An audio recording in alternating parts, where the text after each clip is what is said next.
care, frontline workers all here who have been so much, an integral part of the vaccine drive. We've done so much work already, and obviously there's more to go, but I think we've just really, all of our community leaders have participated very, very extensively in our whole entire campaign, making sure we get to the most vulnerable, the most hard to reach places on WeChat and in real life by phone calls and all of that. So the floor is yours. Oh, 谢谢 Nazy and ni hao, and thank you so much for having me briefly on this call this evening. When Nacy said that the community and community leaders and organisers were coming together to try and continue to promote vaccination amongst the community, I said I'd be delighted to join you. Firstly, to say a warm thank you for all of the work that's gone on already that has seen actually really great rates of vaccination amongst our Chinese community. However, what I'm so pleased about is that you're still driving to reach those who have not yet been reached, with a particular focus on our older members of the Chinese community. That is a great place for us to be really looking, because we do want to make sure that our most vulnerable, and we know our most vulnerable are our older members of our communities, that they have the protection that they need and that they deserve. So I really want to thank you for your particular focus there. At the same time, we want to see great rates across the board. So fantastic that you're leaving no stone unturned. What we're learning at the moment, we're going out and making sure that we are asking questions of those who have not been vaccinated yet, so that we can understand why it is that some members of our community have not been vaccinated. And whilst it may differ for different members of different communities, what I can say we've broadly learned is that those who have not yet been vaccinated, in many cases, will often be waiting. They'll be waiting to see the effects of the vaccine on the wider community, waiting for the assurance that time can sometimes give them, or waiting because they don't believe it's necessarily a risk they face at this moment in time. On the positive side, those same individuals, when they're having conversations with trusted members of their community, from those that are members and thought leaders in their community, they are often persuaded.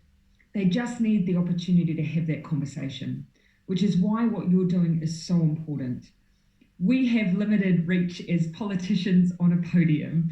Yes, we can share messages, but we're not always the trusted members of a community, and people won't always feel confident entering into a conversation or a dialogue when we're simply standing and sharing generic messages. And that's where what you're doing will be so impactful. So I just want you to know your power. When I've been out in the community in recent days, talking to those who may have been hesitant, who have changed their minds and gone and got a vaccine, they've often relayed to me a story of a conversation. Sometimes it's been a family member, and sometimes it's just been a member of their community who they know. So please never believe that you somehow don't have the power to move people. You absolutely do. So on that note, Nazy, I just want to say a huge thank you again. What you're doing will have an impact, and what you're doing will save people's lives. So, 谢谢. Thank you, Jacinda. Thank you so much for obviously all the work that you've been doing in the front line and making the difficult decisions that you have. Can I just ask you one last question? Ask me more than one if you'd like. If someone who was vaccine hesitant today came up to you and said, for instance, they were scared of needles, what would you say back to them? Oh my goodness. Do you know, here's a strange insight for you. So the only reason I'm not scared of needles is because when I was a child, I got something called Kawasaki disease. And so it meant that I was in hospital for a while, and I had a lot of needles, and I got a little bit used to them. But one of the things that stands out for me is that Kawasaki disease has been linked in children to COVID-19. I think about that a lot because we think about the reasons that we want people to go out and be vaccinated. It's because our children can't be, and there are consequences for our children, and that happens to be one of them. That wouldn't be the story I would share, though. That's a sidebar. What I would is that there are members of my family who are scared of needles. My uncle Kevin is one of them. He was only recently vaccinated because of his fear of needles, and it was because my auntie didn't speak to him for 2 weeks. What I shared with him when I spoke to him was that lots of people I've sat with a lot of people in recent days and weeks who have needle phobias, and I've sat with them as they've been vaccinated. And I've said to them, wiggle your toes, look at me, and by the time we finished our conversation, it's done, and they often haven't noticed it. The needles that we use for this particular vaccine are very, very small because it helps us get tiny little doses, up to 7 out of the vial. And the upside of that is that it actually makes it far less noticeable when you're vaccinated. So nurses around the country have repeated that most people who have those phobias, a little couple of tricks of the trade, and most of them are having a great experience. And final question is, what happens if someone says that they're vaccine hesitancy, but then they're waiting for the Pfizer vaccine to be tested even bit further? That is still an experimental drug. Well, actually, the technology that sits behind an mRNA vaccine has actually been around for some time and has been researched as part of things like Zika and other illnesses. So it's not brand new technology. It just hasn't been widely used in the same way that some other forms of vaccines. However, Pfizer and this vaccination has still gone through full clinical trials. But the way that they've done those has meant that they've had overlapping clinical trials in order to do that in a speedy way, but not in a way that removes all of the usual testing that you might see. The other thing that I would add is that New Zealand put Pfizer through our full and normal process. So it went to MedSafe in the normal way that we would any other vaccine or medicine. And it then went to a second group of experts who also looked at the vaccine separately. So yes, that took a little more time in New Zealand than some of the other countries who granted emergency approval, but we did that so people could have confidence. Thank you. And just finally, before I let you go, could you say in Chinese, do you want to learn a phrase of please get vaccinated in Chinese with me? Would you like to do that? Yeah, I'd love to. Forgive me if I'm not great. And to the people who have been saying, please, can we translate some of this? I totally understand. Yes, because I will make sure I repeat what Jacinta has said to us in Chinese straight after this. So it's just 4 characters. It's very easy. It's 请 yeah, 请 打 疫 Okay, say that again. Yi, like yi, Y-E-E, yi. Yi. Okay, say the whole thing again for meow, me. and then 4th one is meow, like a cat meow, like meow. Yep. Yeah. Yep. 请打疫苗. 请打疫苗. Well done. You're being generous. Well, that will be all over social media tomorrow. 请打疫苗. There we go. Well done. Well done. Thank you so much, PM. Thank you so much for joining us tonight. It's meant a lot for you coming here. I can read all the comments and all the things. I can, and please know that I am looking at all of the comments. I'm amazed that someone else has a family member who's had Kawasaki disease. It's a small world. And thank you again for everything that you're doing and for your time. Thank you. Thank you, PM. We'll let you go back to your readings probably. See you. Bye. 好，我们继续。我觉得总理还是今天应该相信也解答了一些有可能是我们平时会听到的。首先，当然总理肯定是非常非常感谢我们所有人能够大家能够在我们整个的社区的努力下，今天已经达到现在的这个接种率。当然，我们还有一些工作要做，就是我们要去找到那些，尤其是老人，有可能是在我们的社区当中，一旦他得了新冠的话，会是后果最严重的。一会儿有可能葛博士会稍微聊到这一点。那所以就是说，因为他们是最严重，所以我们更需要把更多的关注放在我们的这个老人群体当中。当然，总理今天也是我问了他2个问题说如果今天是面对一个怕针的人，我们怎么说？其实就是如果我们身边的人可以给他一些的distraction， 就是一些不同的这个干扰。其实这次注射这个新冠疫苗这个 Pfizer vaccine 的这个针头，其实是比我们普通比如说抽血什么都更细的一个小针。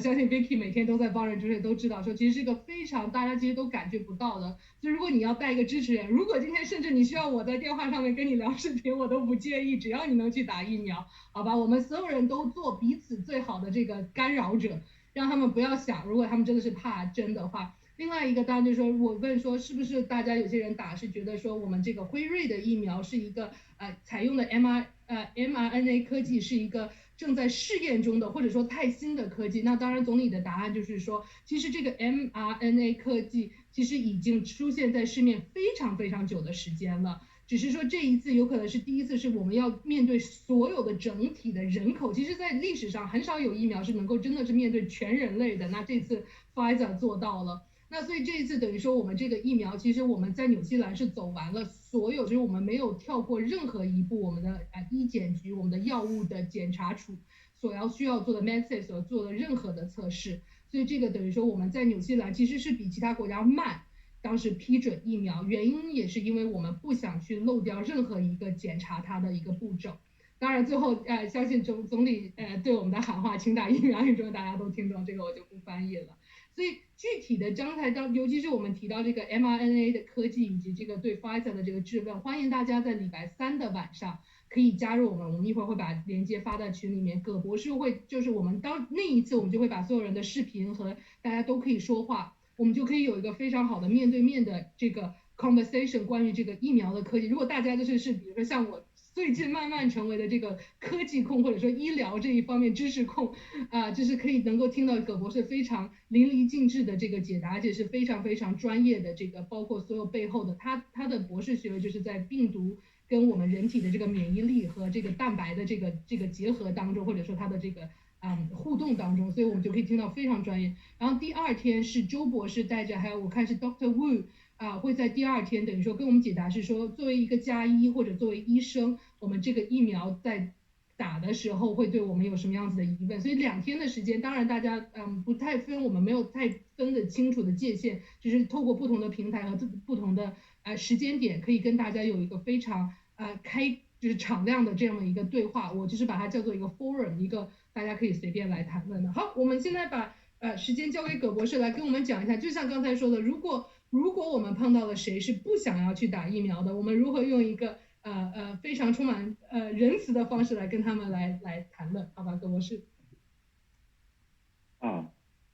大家好，就是说我是今天就是直接按照咱们就是咱们政府的那个交流指南，然后翻译了一下中文，因为咱们中国人的交流方式可能还是有点不一样，所以听起来可能会有点怪但是大概的意思就是说大家去理解这个我们去怎样去交流的这个方式这个交流指南我已经发给了奈斯到时候可以把它distribute 出去一下。所以我们的这个目的呢就是为了推广这个疫苗的接种，我们不是为了去推进到某一种政策正当的什么利益或者我们其他的一些议题我们活动需要我们去联系我们说中国话的广大群众建立信任，然后开诚布公，不带主观偏见的去交流这个疫苗对这个社区这个在这个疫情下面的安全的重要性。我们不是在搞一个比赛或者是辩论赛也不会去强迫真的不想去打疫苗的人，因为这个打疫苗是一个个人选择。所以我们的交流方式肯定是温和了，有鼓励性质的。大多数所以我如果是我们现在去接触这些人，肯定大多数都已经完成了疫苗接种，像我们华人疫苗接种率很高但是还是会接触到那些没有打疫苗的人群。所以我们的目的就是说鼓励他们，让他们能听一下我们先听一下他们的想法和意见，然后再去鼓励他们来听一下我们的意见，然后他们自己再去评估一下。同时我们供一些疫苗的正确信息，不要只是看某些小道消息、某些新闻报道，那些写新闻的人根本就不是从事科学这个行业的人。所以说，这个交流的方式就是说，对疫苗有怀疑的人，他们可能会更信任跟他们比较接近亲近的人。那这比我们一个普通人就是必须给他打个电话问你要打疫苗吗？这就更有效一点嘛。如果是真的在这个过程中遇到就是真正的非常抵触疫苗，那有交流过程中有一些不友好或者受刺激、有威胁性的回复，那就立刻应该终止这个交谈，没有必要继续下去。